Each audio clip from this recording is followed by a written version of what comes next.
Recently, I did a viral post on social media where I encouraged my followers not to buy the iPhone 13. What I said is that the iPhone 13 is a want, it's not a need. And if you do not have a home, and if you do not have a business, and you are going about gathering money just to buy this phone because it's a status symbol, I said that it's not very wise. And the reason why I said so is because a lot of people have this impression, and I've lived in, I've been resident in California, from the age of 9, and I've mixed with a lot of people who think that the average black man does not know how to delay gratification. And there's a lot of thinking like this, in circles in the West. And so it is up to us to show them that these ideas are not true. They are not representative of us. And how do we do this? It's by showing that we can delay gratification. So whether you have maybe $1,000, in your account, and you say to yourself, okay, you're going to buy an iPhone, or you have $10,000 and that's your net worth, you do not need an iPhone 13, especially if you have an iPhone or another phone that can do the things that the iPhone 13 can do. So I said, if you live in a country like Nigeria or Ghana or Tanzania, there's something you can do with that $1,000. You can go to a rural area, buy 40 bags of rice and resell it in an urban area and make double your money. I said you could buy treasury bonds. You could start up a POS side business. I said that you could also join Lending Club. Lending Club is a peer-to-peer lending mechanism whereby you guarantee to get your money back with interest. And I said these are some of the things that you could do. I'll give an example, and these are not examples of things that I've heard of. These are examples of things that I have done.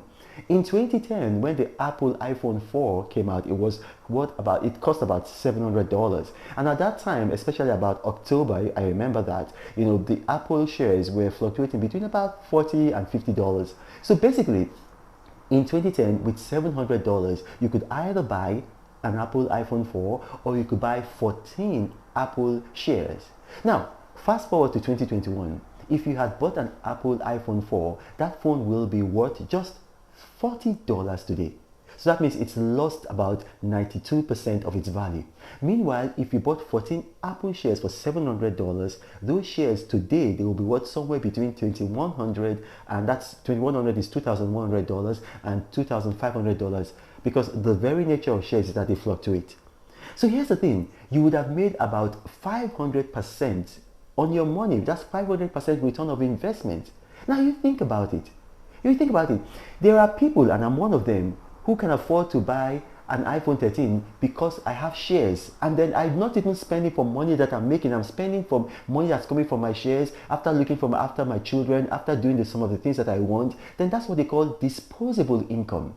But when you don't have a job or business, or even if you have a job or business but you are living at almost subsistence level, you don't need to buy an iPhone 13. I know there's a lot of peer pressure, but do not let peer pressure rob you of your treasure.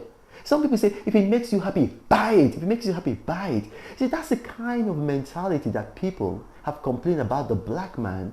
And it's something that we have to prove it's not true about us, that we cannot delay gratification.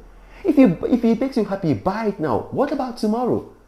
Your wants, your needs, they are unlimited. You're going to have so many things that can make you happy tomorrow. But then your resources are limited. That's why scripture says in Lamentations chapter 3 verse 27 that it is good for a man to bear the yoke while he is young. Now, if you start spending all your money, you're not bearing the yoke. You're reaping a harvest. And if you reap a harvest when you're young, what's going to happen is that when you're old, you're going to be the joke. So better, bear the yoke now. And then when I gave that viral post, a lot of feedback I got, and so many comments. People were asking me, sir, how can we buy Apple shares? Because I said you could buy Apple shares. So how can we buy Microsoft shares? I'm going to teach you right now how to buy shares listed in the New York Stock Exchange, in American shares, in the NASDAQ. I'm going to teach you how you can do that. It's very easy. Now, there's a website called investbamboo.com.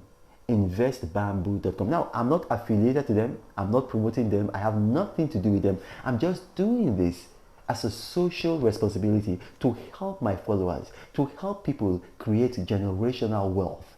Like I have, like others who have done it. And look at me, I have only one head. I don't have two heads. So go to investbamboo.com, create an account. It's so easy. It's easy peasy, Japan easy, just like creating a Yahoo account. And then when you've done that, you select an option to fund your account. They take your money from Naira, and then like they change it for you into dollars at their rate. So it's so easy. So they've given you several options. You can fund your account with your ATM, directly from your account, from PayPal. Just there are about 6 options. And then when you do that, then you go to the next step. You choose the kind of shares that you want to buy. So there's various shares, and then it's so easy. It's just step-by-step approach. And there are options. You can click on buy the shares now, buy the shares when it drops, buy the shares when the price increases. It's up to you. And then when your shares have appreciated and you want your money back, they've given you also options. It's so easy for you to get your money back, and they can transfer your money into various forms. Investbamboo.com. So now I am teaching you guys how to fish. I'm not giving you fish. During the pandemic last year, I gave out 2.7 million naira out of my money. That money was just to help people. Now this one is actually teaching you how to help yourself. My name is Renan Magri. Thank you for watching. God bless you.